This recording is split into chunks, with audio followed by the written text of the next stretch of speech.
Hello, this is Thomas Franklin, and I will be showing off our Synoptic project. The Synoptic project is focused on character customization, and the setting we decided to go with was an arcade, as we feel like we could get a lot of character from it, while keeping it quite a small and enclosed space, so we don't have to spend a lot of time making pointless areas.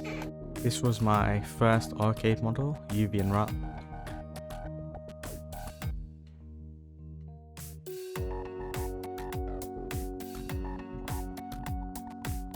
This was my second arcade machine, with it being UV and wrapped as well. So this was the third arcade machine I made. I UV and wrapped the actual machine. As you can see, it's quite big.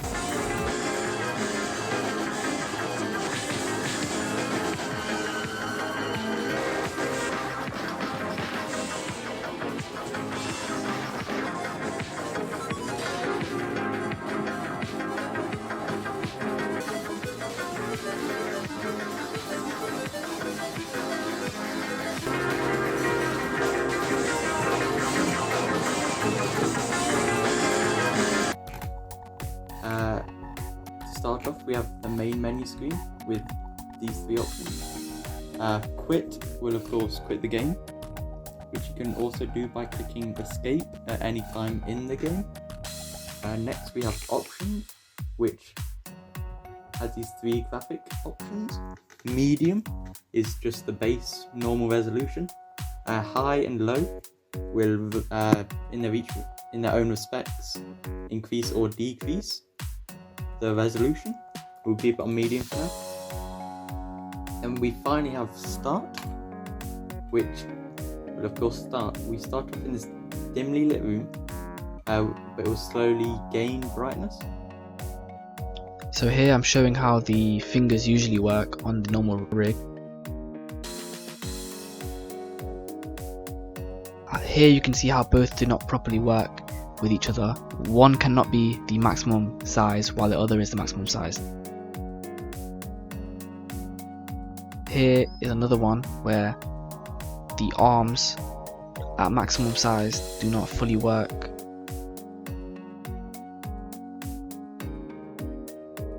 I then found some solutions for the problems I was having. I told Tom that when customizing the arm size he should make them bigger using the rig on Unreal itself, like dragging the arm joints and extending them slightly as the mesh will still remain with the skeleton, instead of having me do it on the mesh only on Maya. This eliminated some of Tom's suggestions off the list because they wouldn't work and they wouldn't need to be done as morph targets, they could just be done on Unreal. When linking the morph target meshes to the final rigged mesh, I was selecting one single morph target mesh and selecting the final mesh and then clicking the blend shape and repeating for each morph target mesh. However, I realized that to have all the morph targets work simultaneously, I needed to select all the finished morph target meshes on the scene at once and then finally select the final mesh before clicking blend shape, because this groups them all up together, allowing for them to all be used at the same times. For example, you could have the maximum torso size and maximum jaw size at the same time. After I'd solved the problems and made the morph targets, I then exported the working morph targets as an FBX to see if Tom could import them, which luckily worked.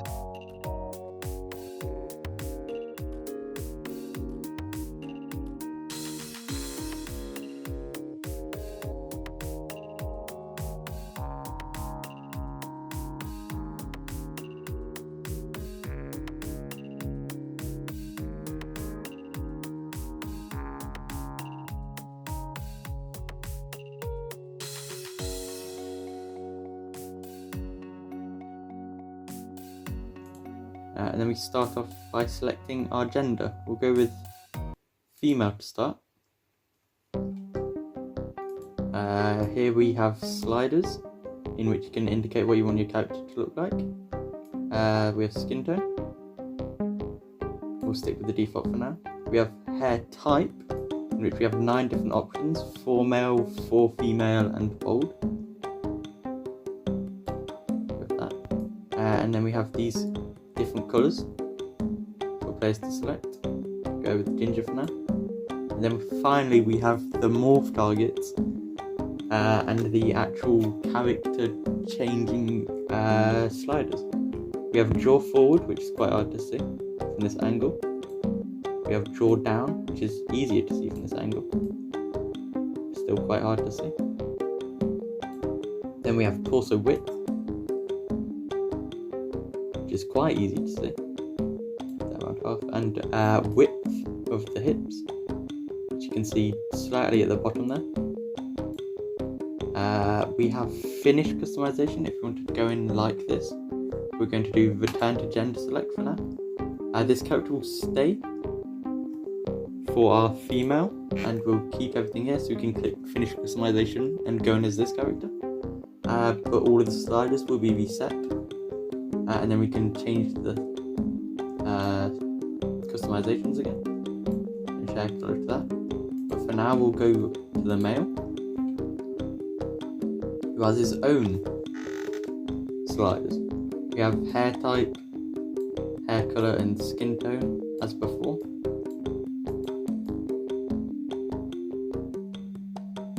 Keep it basic. We have torso size, which is similar to the other morph target, and then we have draw down and draw forward once again. And now instead of clicking return to gender, we'll do finish customization, which will put us into the environment. Straight ahead of us, we have the photo booth, which is where you will be able to enter to change your character again. But for now, we'll walk over and inspect these lights. You can see these purposefully placed lights to allow you to see your character that you yourself have created in different lights. But the character is fully animated, so we can change the options now if we want. You can always go into the photo booth to change your options, but for now we're just going to start again. Go back into the character customizer, and this time pick female. Change the skin tone. Skin tone hairstyle as well. Leave that as is.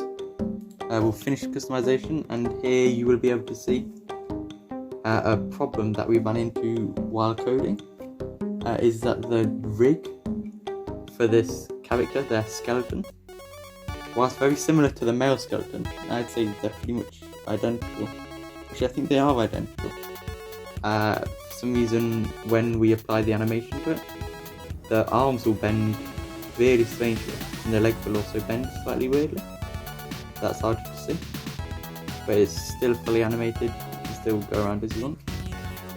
We'll go back into here, and I'll talk about another issue in production, which is the clothing. If you haven't noticed already, there is no clothing. That's because when we imported the morph targets to be able to do this, let me just fix this here. To be able to do this, it messed with the clothes, and so we unfortunately had to drop the clothing for now. But we had it so the clothes would follow the body. This is with animation, of course. You'd be able to change the material, and it was fully customizable in the same way that these sliders are customizable. You could move it back and forth and change the material. So this was one of the outfits I made. This did take quite a while, as you can see there's so many bugs going on here with the rig. And you can see it's also shiny, so that export didn't really turn out too good. But apart from that, everything else seems to look good.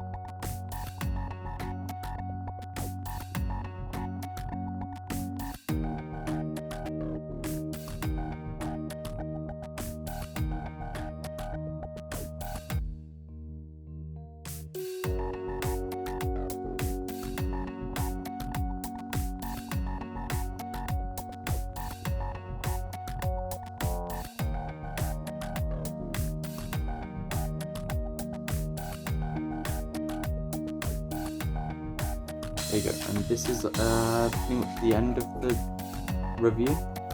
Thank you for listening. Goodbye.